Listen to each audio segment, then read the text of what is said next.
listen to your prayers. People ask me sometimes, they go, well, why doesn't God just answer the prayer? I mean, instead of maybe you having to endure in prayer. Now, I don't want to seem trite or rude, but a person who asks that question has never prayed very long and had a prayer answered. I don't know exactly why God does it. I know it changes us. I know that He has His time. But there's one thing that will sustain me in prayer.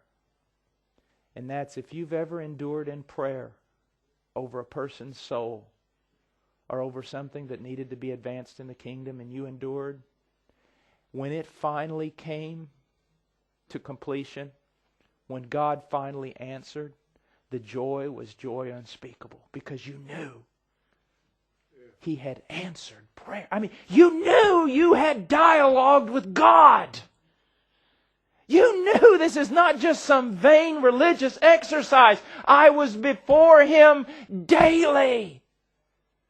And He has responded. You have joy not only because of that, because it confirms once again that He is a God who speaks and a God who hears, a God who acts.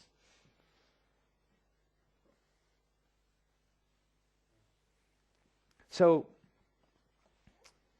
he says, yet because this widow bothers me, I will give her legal protection. Otherwise, by continually coming, she will wear me out. And the Lord said, hear what the unrighteous judge said. Now will not God bring about justice for His elect who cry to Him day and night? Look at day and night. The idea here, the language, is not they pray in the morning and they pray at night, for the matter. That's not what he's saying. Day and night is a summary of all day. Just crying out to God. Now, let me stop here for just a second and talk to you about prayer, true prayer, and true fasting.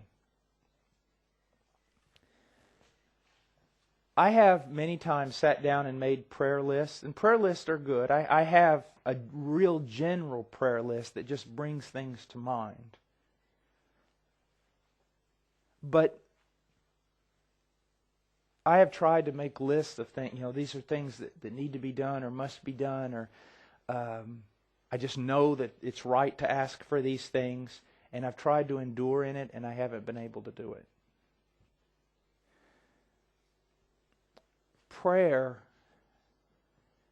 doesn't exist apart from first fellowship with God, being in His Word and just communing with Him. Okay?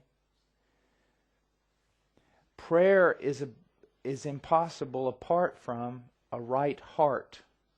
Now, what do I mean by that? In communing with God through His Word, and just communing with Him and conversation and His Word, becoming more and more conformed, His desires becoming yours, His passion becoming your passion. Now, so that the things of God become very important to you. And then as the things of God become very, very important to you, specific things will start being given to you, let's say. And here's kind of how it works. I used this illustration the other day. Let's say that I'm going to go on a hunting trip. Now remember, I'm from America. I'm uncivilized. I do those kind of things. All right, I'm going to go on a hunting trip that I have literally been thinking about going on for a year.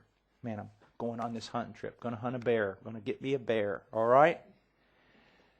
I'm just all excited about it. I'm going to Canada, and I am going to kill me a big old bear. And we're going to have bear meat for an entire year. All right, I'm going to Canada. I'm excited. Talk about it every day. My wife built a little room and lives outside the house because she can't stand me talking about it. I talk about it so much. I'm going to Canada to hunt a bear. Now, the day that I'm leaving, I'm packing my car. Got the car packed, getting ready to get in. I turn around to say goodbye to my family, my wife, and my 3 children. And right then, my oldest boy, Ian, goes, "Daddy, my head, my head." And he falls over in the yard. Now, at that moment, am I going to do this? Dang! Now I can't go to Canada. I mean, I've been waiting all year to go to Canada, and now I can't go because he's fallen over in the grass, unconscious. Is that what I'm going to do? No, here's what's going to happen. Everything I had thought for a year about going to Canada, what I've been dreaming about, is going to totally disappear. I'm not even going to think about Canada any longer. I'm not even going to think about going hunting. It is so far removed from me, all I can think about is whatever's got to be done. My little boy is laying in the grass unconscious. The passion I have for the well-being of my little boy totally eclipsed every other passion that I had, especially the passion for going to Canada and hunting. It consumed everything else. Everything else disappeared from my view, and the only thing I could think about was that. Now, in a way, that has a lot to do with prayer and fasting, especially fasting. You don't say, "Well, I'm going to fast 4 days because, well, I just need to fast for 4 days." It's when you're communing with God and the matters that are important to God become important to you. And as you're communing and praying with Him, sometimes God is going to lay certain things upon your heart, certain burdens and passions upon your heart, and you're going to come to the point where you're going to say to yourself, "I can't breathe unless this happens." Now, if while my boy was laying on the ground, unconscious, someone came up to me and said, "Hey, Paul, don't worry about that. We'll take care of him. You just go to Canada and go hunting." My response would be, "Are you sick? I'm not going to Canada. What's wrong with you? I don't want Canada." Or someone drives by and go, "Hey, Paul, look, we're going to go out to go eat this new pizza place. It's really good. You want to come?" Get away from me. I don't want pizza. I don't want to go to Canada. I don't want to eat. I don't want to drink. I don't want to watch television. I got to get my boy to the hospital. Do you see that? Everything's been eclipsed, hasn't it? By this passion. You say, "Well, that never happens to me." Maybe you're not communing with God as you ought to be.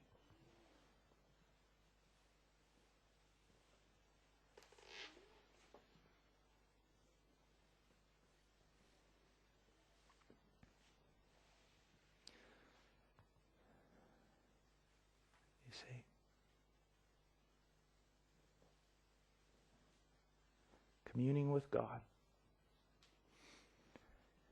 And he goes on and he says, now, I'm going to read verse 8, and then I'm going to read it again. He says, "I tell you that He will bring about justice for them quickly. However, when the Son of Man comes, will He find faith on the earth?" Now, let me read it the way I think it'll communicate the most truth to you. Now, it says in verse 6, "And the Lord said." So the Lord Jesus Christ is speaking, and He's speaking to His disciples. Okay? Now, I want you to just look up here. Just look. Jesus says to them, after giving them this illustration, this parable, He goes like this. "Now listen. Hey, listen to me. Listen what the unrighteous judge says.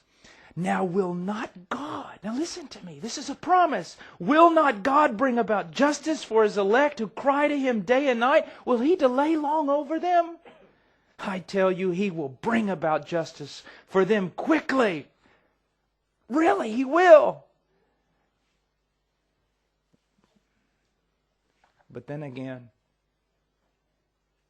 who among you is even going to believe what I'm saying?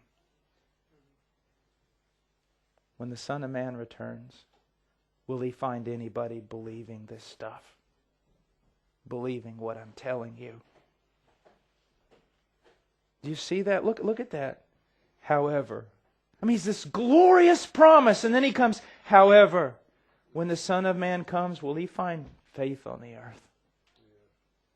Will He find anybody taking me at this word? You know what's amazing?